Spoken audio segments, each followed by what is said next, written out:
Hello guys, welcome back sa ating channel.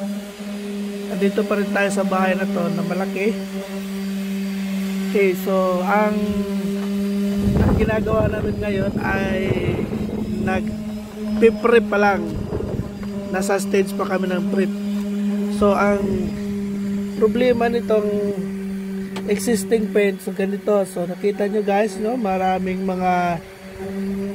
mga bako-bako dito. Kita niyo yan kung gaano ka bako yan. So although na hindi siya nagtuklap, no, hindi siya nagtuklap, pero kita niyo yung mga bako dito. Hindi siya talaga sa flat. So ang ginagawa namin para matanggal ang mga yan, kasi crack na yan eh. Failure na yan. Nakita niyo yung mga crack na yan. Failure na yan ang pintura niyan. So hindi pwedeng sasandingin lang at pipinturahan, hindi pwede. So ang ginagawa namin, kailangan talaga siyang tuklapin na ganito. So dahil sa napaka kapal na ng pintura, biruin mo sa tagal ba naman ito na ilang ulit ng pininturahan, kaya kumapal ang pintura. So ang hindi lang talaga pwede siyang pinturahan, sandingin at pinturahan, kailangan tuklapin ang ibang mga areas. Tulad dito guys, no? Nakita nyo yan. Failure na yan ang pintura, nagka-crack na yan. So kailangan tutuklapin. So ginaganito namin yan guys. So tuklap yan, ganyan. Matigas ito, gawa ng makapal nga ang pintura. So ang ginagawa namin yan, nagsasanding ng 40 grit sandpaper ang ginagawa namin. Padaanan muna ng 40 grits sanding paper at padaanan ulit ng pangalawa ng 120 grit sandpaper para magiging smooth. Pero inuunahan namin ng heat gun. So ayan, oh. So si Master Feliciano ang gumamit ng heat gun. Set up po. Kasi mas matigas din, kahit 40 grit na sandpaper ang ginagamit namin, matigas pa rin itong sandingin, gawa ng sobrang kapal. Kaya ginagamitan namin ng heat gun.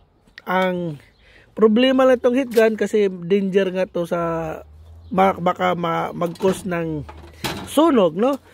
So kailangan, kung gagamit kayo nito, kailangan ingat, hindi talaga yung nakababad. Pero mas mabilis siya kaysa sanding sa pagtuklap ng mga makakapal na pintura. So yan, papakita ni Master Feliciano. Pakita mo nga, Ping, paano gamitin. Paano gamitin ang heat gun. Yung mga tinanggalan niya. So yan yung mga natanggal namin. Kaya kailangan rin pag nagtanggal kayo ng pintura gamit ang heat gun, isasaluin nyo ang pintura. Kasi baka mamaya ay lead base yun, hazard yun. So ganyan ang ginagawa namin guys, paano magtanggal yan, oh. Nakita nyo na dahil sa init, no, lumulubo yung pintura. Kailangan ingat lang talaga na hindi siya mag-cause ng sunog.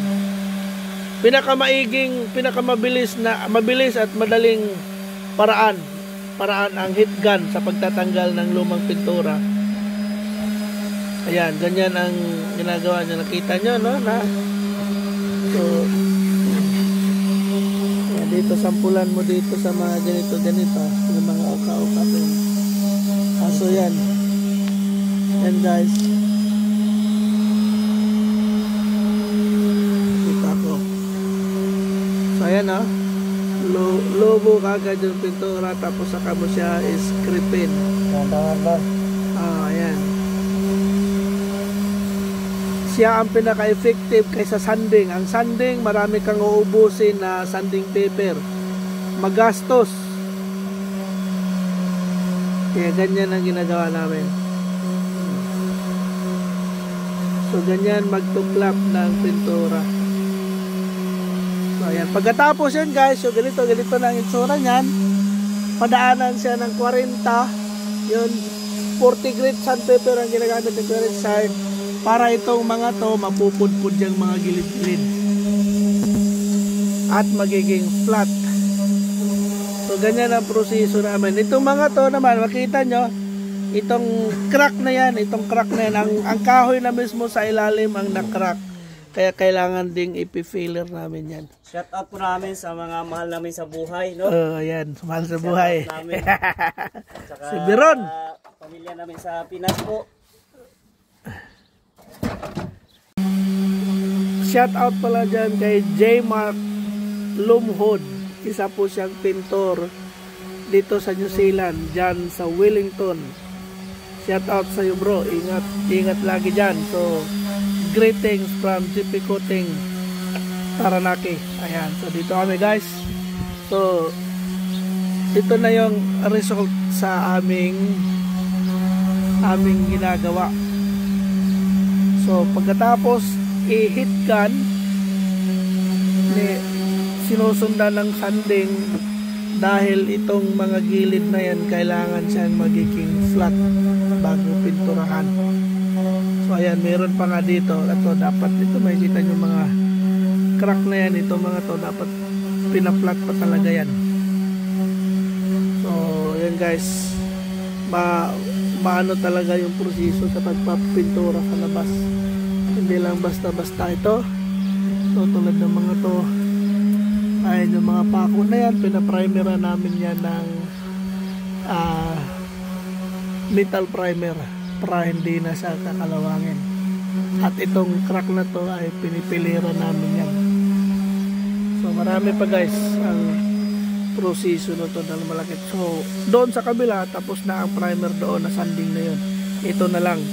So pagkatapos itong piliran at isilir namin itong mga ilalim, pagkatapos nyan pa-primer namin. So pag na-primer na lahat, magpipintura na kami sa buong bahay mismo. So ayan guys.